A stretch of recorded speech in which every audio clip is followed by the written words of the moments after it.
पापा से मैं प्यार भी बहुत करता हूँ। मैं यही चाहता हूँ मेरे पापा जैसे गए थे वैसे ही आ जाए। पापा पाकिस्तान वालों कैद कर लिया उनको। ये जिस बच्चे का आपने बयान सुना, उसके पिता का नाम है प्रणब कुमार शॉ, जो पश्चिम बंगाल के हुगली के शायद रहने वाले हैं। वो बीएसएफ जवान है प्रणब कुमार शॉ, और इन दिनों उनकी पंजाब के फिरोजपुर ज़िले में तैनाती थी। और इसी तैनाती के दौरान वो गलती से सीमा पार चले गए, जिसके बाद उन्हें पाकिस्तानी रेंजर्स ने उठा लिया। ये जो पूरा मामला बता रहा हूँ, ये 23 अप्रैल की रोज़ का है। 22 अप्रैल को पहलगाम अटैक होता है और पूरे देश में आक्रोश का माहौल है। और उसके बाद यानी अगले रोज़ 23 तारीख को ये घटना हो जाती है, जिसके बाद बीएसएफ की तरफ से कई अफसरों ने फ्लैग मीटिंग्स की हैं, लेकिन अभी इसका कोई ठोस निष्कर्ष नहीं निकला है। इस पूरे मामले में फ़िलहाल क्या अपडेट्स हैं, वो अब हम जानेंगे मेरे साथी श्रुतिका से।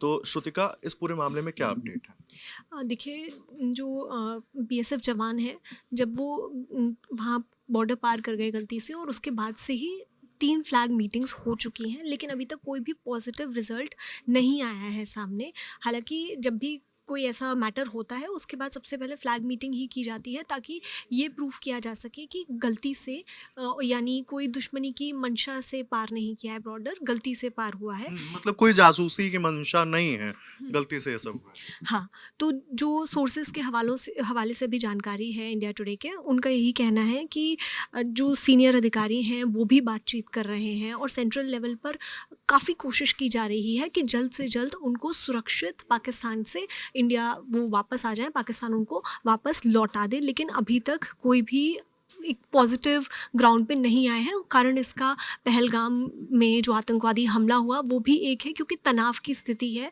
और ऐसे में अभी इसीलिए कोई भी पॉजिटिव रिजल्ट आता है इसमें नहीं दिख रहा है। जो इस मामले में अपडेट्स हैं वो मैं आपको बता देती हूँ।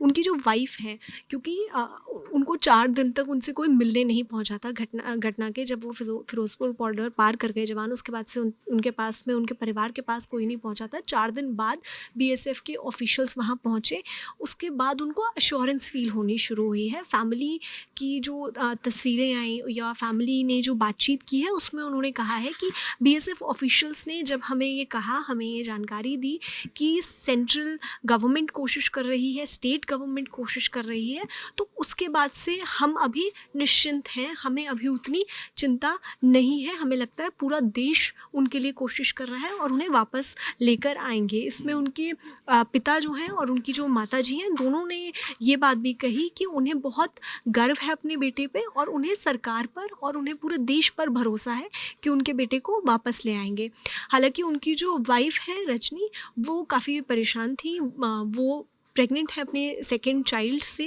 और उनका एक 7 साल का बेटा है, जिसकी हमने अभी गुहार लगा रहा है एक तरीके से कि जल्दी से जैसे पापा गए थे वैसे ही वापस आ जाएं। तो ऐसे में उनका ये कहना है कि मैं अपनी तरफ से पर्सनल अपील करना चाहती हूँ, और आज वो उसी पर्सनल अपील के लिए पठानकोट गई हैं। उनकी फ़्लाइट थी कोलकाता से चंडीगढ़ और वहाँ से पठानकोट, ताकि वो जो सीईओ हैं बीएसएफ के, उनसे जाके मिल सकें। और उन्होंने ये बात भी कही कि अभी मुझे उनके वेयर अबाउट्स के बारे में नहीं पता है, क्या बातचीत होगी ये भी नहीं पता है। बस मुझे इतना पता है कि मैं उनसे जाके एक पर्सनल बात करना चाहती हूँ, एक गुहार लगाना चाहती हूँ कि मेरे हस्बैंड को सुरक्षित देश वापस लेकर वो आ जाएं। तो अभी तक यही जानकारी इसमें सामने आई है।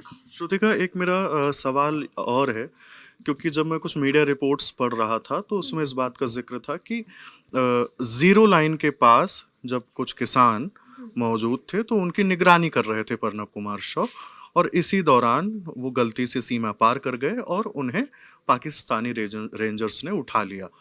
और क्या चीज़ें चल रही हैं और क्या कहानियां इसमें सामने आ रही हैं? तो जो उनके भाई हैं श्याम सुंदर प्रणब के, तो उन्होंने ये जानकारी साझा की। उन्होंने बताया कि एक दोस्त से उन्होंने बात की थी, उनके साथी जो काम करने वाले हैं, उन्होंने ये बताया है कि प्रणब ड्यूटी पर थे, उनकी तबीयत ठीक नहीं थी, इसलिए वो आराम करने के लिए पेड़ के नीचे बैठ गए, वहीं उनकी नींद लग गई। तभी पाकिस्तानी रेंजर्स आए, उनकी राइफ़ल उनसे ले ली और उन्हें अपने साथ ले गए। हालांकि उनके भाई की तरफ से बात कही गई है, इसमें कितने तथ्य हैं और क्या ये सच है, ये अभी तक कोई भी जानकारी ऑफिशियली नहीं आई है कि वो कैसे वहाँ पहुँचे। सिर्फ यही अभी तक जानकारी है कि गलती से उन्होंने जो बॉर्डर है वो क्रॉस कर लिया। अब इसमें ये सवाल आ जाता है कि गलती से कैसे क्रॉस हो गया। तो इसमें वहाँ ज़ीरो लाइन होती है और वो ज़ीरो लाइन क्रॉस हुई है। ज़ीरो लाइन भारत और पाकिस्तान के बीच इंटरनेशनल बॉर्डर पर बिल्कुल बीचों बीच मानी जाती है। ये लाइन ज़मीन पर दिखाई नहीं देती है, लेकिन सिक्योरिटी फोर्सेस के लिए बहुत इम्पॉर्टेंट होती है, क्योंकि आप उसके साइड में गश्त तो कर सकते हो, लेकिन आप उसको क्रॉस नहीं कर सकते। और अगर कोई भी उसको क्रॉस कर लेता है तो दूसरा उन्हें हिरासत में ले लेता है, चाहे कोई भी वो रेंजर्स हो। और इससे पहले जो इंसिडेंसेस हुए हैं उसमें वापस कर दिए गए हैं, क्योंकि इसके बाद में जैसे ही ऐसा कुछ होता है उसके बाद तुरंत फ्लैग मीटिंग होती है। अगर उधर की तरफ चले जाते हैं, इधर चले जाते हैं, जैसे कि अभी 3 मीटिंग्स हुई हैं, उसमें यही बताया जाता है कि हमारी कोई मंशा नहीं है दुश्मनी की, गलती से हुए हैं, और उसके बाद में वो वापस कर दिए जाते हैं। हालांकि अभी 3 मीटिंग्स के बाद में भी कोई निष्कर्ष नहीं निकला है और पूरा देश इंतज़ार कर रहा है कि जल्द से जल्द बीएसएफ के जवान को वापस लाया जाए। जी। रजनी शॉ का ये भी कहना है, प्रणब कुमार शॉ की पत्नी, उनका ये कहना है कि अगर ज़रूरत पड़ी तो वो प्रधानमंत्री और राष्ट्रपति से भी मिलेंगे इस पूरे मामले को लेकर। बाकी बीएसएफ के आला अधिकारी इस पूरे मामले में यही कोशिश कर रहे हैं कि प्रणब कुमार शॉ की सुरक्षित वापसी जल्द से जल्द हो पाए। इस मामले में जो भी अपडेट्स होंगे द ललन टॉप आपके बीच रखता रहेगा। शुक्रिया।